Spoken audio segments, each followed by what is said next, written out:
Hello, xin chào các bạn đã quay trở lại với review 5 phút. Bạn có biết trình độ phá hoại của Tần Mục bá đạo đến mức nào không? Từ sau khi rời khỏi Đại Khư và đến Thái Học Viện, hắn 5 lần 7 lượt khiến sĩ tử cư phải bảo trì thì không nói. Đến Lâu Lan Hoàng Kim Cung khoáng sạch bảo vật và đánh thuốc mê cả mấy dãy núi vùng biên ngoại cũng có thể châm trước được. Thế nhưng, vừa đăng cơ chức Thánh giáo chủ Thiên Thánh giáo xong, con báo Tần Mục cũng lập tức khiến các vị thiên vương phải đau đầu và toát mồ hôi hột vì không kịp thu dọn bãi chiến trường của hắn. Rốt cuộc, tần phá hoại đã báo Thiên Thánh giáo đến mức nào? Nếu tò mò thì ngay bây giờ hãy cùng mình tìm hiểu nhé.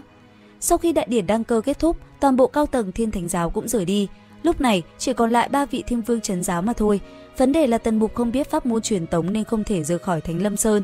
Đường đường là Thánh giáo chủ mà phải mở miệng kêu thuộc hạ giúp mình truyền tống trở về thì hơi hèn. Bởi thế Tần Mục quyết định học thần thông truyền tống. Thế nhưng hiện tại hắn không đủ trình thuật số để loát kill. Suy nghĩ một hồi, Tần Mục quyết định không học được kill thì ta chế item. Thế là hắn quyết tâm luyện bảo vật truyền tống. Không có vật liệu, Tần Mục xé luôn bộ đồ lụa kim tàm xịn sò đang mặc, rút mấy chục sợi tơ vàng ra để biện trận văn. Hắn rất tự tin khoản này vì hồi nhỏ đã học may vá, thêu thùa từ Tư bà. Trong khi Tần Mục đang cày đồ thì ở một góc khác, 3 vị thiên vương đang cười thầm trong bụng. Họ cho rằng pháp môn truyền tống là skill khoái nhất Thánh giáo, yêu cầu thuật số cực cao mà Tần Mục thì tuổi trẻ non xanh chắc chắn không biết. Âm mưu của tổ sư đã bàn với 3 vị thiên vương chính là cứ để Tần Mục tự học, hắn sẽ mất chục ngày vật vã vì không học được thần thông, sau đó lại mất thêm chục ngày nữa vì không chế được bảo vật. Trải qua thất bại liên hoàn này, cái tính ngông của vị giáo chủ trẻ tuổi này sẽ bị mài giũa. Đến lúc hắn chán nản, 3 vị thiên vương sẽ xuất hiện như các bậc trưởng bối, ban cho hắn một lá cờ truyền tống rồi cho đi. Đây quả là một kịch bản hoàn hảo. Đang trong lúc mọi người gật gù khen kế hoạch của tổ sư quá thâm sâu thì Tần Mục đã bước ra khỏi Phù Quang Điện. Hắn cầm cái áo gấm vừa chế xong, trùm lên người, chỉ trong nháy mắt đã liền biến mất. 3 vị thiên vương còn chưa kịp hiểu chuyện gì thì một tiếng nổ lớn vang lên. Phượng Lâm Các, nơi giáo chủ đời thứ 6 tiếp đón Phượng Hoàng, sắp mất một nửa.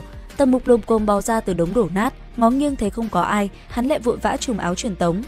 Lần này là nóc Tam Vương Điện, điện thờ 3 vị giáo chủ đã hy sinh vì giáo phái, bị đục một lỗ thủng to. Tần Mục rơi thẳng từ trên trời xuống. 3 vị thiên vương còn đang hóa đá lúc này mới xanh mặt thật sự. Phá Phượng Lâm Các đã đành, giờ phá luôn cả Tam Vương Điện. Thấy thế, một vị thiên vương cao giọng hét lên: "Thánh giáo chủ, Tiểu tổ tông, dừng lại!" Nói rồi, 3 người lập tức kích hoạt bảo vật truyền tống của mình lao theo. Một cuộc rượt đuổi cực lội bắt đầu, 3 cao thủ truyền tống chuyên nghiệp đuổi theo một newbie vừa tập chơi. Kết quả, cả 3 vồ hụt, bay thẳng xuống hồ cá, xém chút nữa bị mấy con ngư long hung dữ ăn thịt. May mà nhanh trí bay lên thì lại bắt hụt, chỉ tóm được tàn ảnh của Tần Mục. Thế nhưng vị thánh giáo chủ của bọn họ vẫn chưa dừng lại. Cả 3 đuổi theo tiếp thì tự truyền tống mình kẹt cứng bên trong thân mấy cái cây cổ thụ. Khi họ thoát ra được thì thấy Tần Mục cũng đang mắc kẹt. Hắn bị dính cứng ngắc vào một cây vạn tuế và hết mana. Sau khi cứu Tần Mục ra và mắng một trận, các thiên vương nhận ra kế hoạch mài giũa của tổ sư đã toang hoàn toàn. Lúc bấy giờ, sư thiên vương vội chữa cháy nói: "Thật ra, tổ sư giữ ngươi lại không phải để học truyền tống đâu, mà là muốn ngươi bình tĩnh tâm tình, tìm hiểu công pháp thống nhất."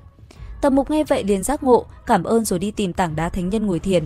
3 vị thiên vương thở phào nhưng cũng phải ngắn ngẩm đi làm thợ nề, sửa lại 2 cái điện bị phá, còn phải đi tìm người làm giả lại bút tích của giáo chủ đời thứ 6. Họ cay đắng nhận ra tổ sư tuyệt đối không nghĩ tới trường hợp này. Cứ thế vài ngày yên bình trôi qua, Tần Mục ngồi thiền hơn 10 ngày thì bắt đầu thấy chán.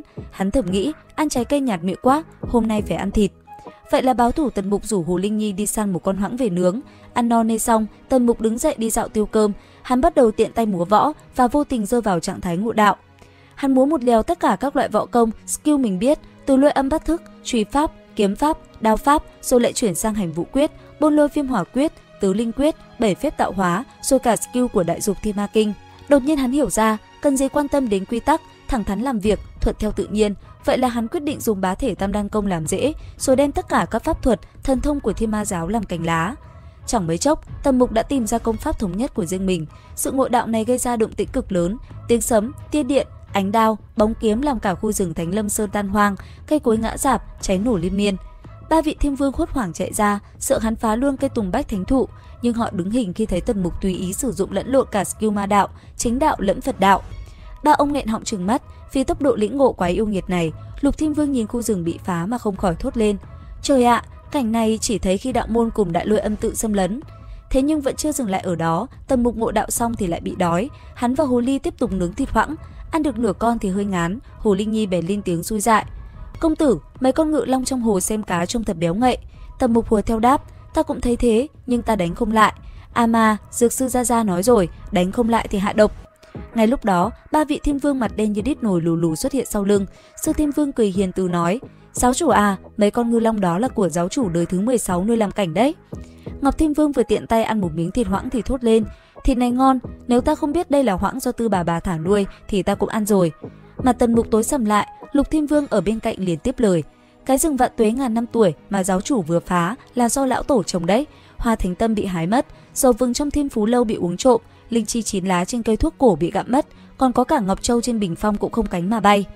Vừa nói, ba vị thiên vương vừa trừng mắt nhìn Hồ Linh Nhi. Nghe đến đây, Tần Mục ho khan 2 tiếng, hắn đứng dậy nói: "Ba vị thiên vương, ta đột nhiên nhớ ra, ta vẫn còn là tiến sĩ ở Thái học viện, trốn học nhiều quá không tốt, ta quyết định sẽ rời khỏi Thánh Lâm Sơn ngay hôm nay." Ba vị thiên vương thở phào nhẹ nhõm rồi đáp: "Ôi, giáo chủ đi sao? Việc học quan trọng, chúng ta không dám giữ. Thánh Lâm Sơn là nhà, giáo chủ nhất định phải thường xuyên về nhà chơi nhé." Không lâu sau, Tần Mục cảm thấy đã nắm vững kỹ xảo, bèn ôm hồ ly nhảy khỏi Thánh Lâm Sơn. Hắn trùm áo rồi biến mất. Ba vị thiên vương vội chạy ra mép núi nhìn xuống. Ngọc Thiên Vương dùng tu la huyết đồng quan sát thì chợt thốt lên: "Thánh giáo chủ đến rìa cấm khu Tiêu Lôi rồi." Đột nhiên, Lục Thiên Vương giật mình kinh hô: "Khoan đã, hai vị sư huynh, các ngươi có nói cho thánh giáo chủ biết ở ngoài Thánh Lâm Sơn có vùng xét tử thần không?" Ngọc Thiên Vương và Sư Thiên Vương nhìn nhau thì không khỏi toát mồ hôi hột. Họ nhận ra Tần Mục mà bay vào đó thì chỉ sợ hắn sẽ là thánh giáo chủ có niên đại ngắn nhất lịch sử Thiên Thánh giáo. Cả ba vội vàng lao vào vùng sét cứu người thì lập tức bị sét đánh cho mặt mũi cháy đen. Cùng lúc đó, ở bên ngoài vùng cấm, Tần Mục xuất hiện ở nơi an toàn rồi thở phào nói: "Cái khu sét kia nguy hiểm thật, may là ta dùng Thanh Tiêu Thiên Nhãn nhìn ra, lập tức truyền tống ra ngoài. Ồ, hình như bên trong khu sét đó có người." Hắn không kịp nhìn kỹ, đã rơi xuống phía dưới. Ba vị thiên vương tan nát xông ra, chỉ kịp thấy Tần Mục đã biến mất ở xa. Họ nhận ra Thánh Lâm Sơn lúc này đang trôi dạt trên bầu trời Qua Châu, mà Qua Châu đang phản loạn. Ngọc Thiên Vương lo lắng nói: "Chỉ mong thánh giáo chủ không rơi vào giữa chiến trường." Hành trình báo thủ tại Thánh Lâm Sơn của Tần Mục cũng kết thúc tại đây. Tuy nhiên đó vẫn chưa phải là giới hạn của Mục Tặc. Nếu tò mò những diễn biến tiếp theo, hãy đăng ký kênh YouTube Review 5 phút để cập nhật thông tin sớm nhất các bạn nhé. Bây giờ thì xin chào và hẹn gặp lại.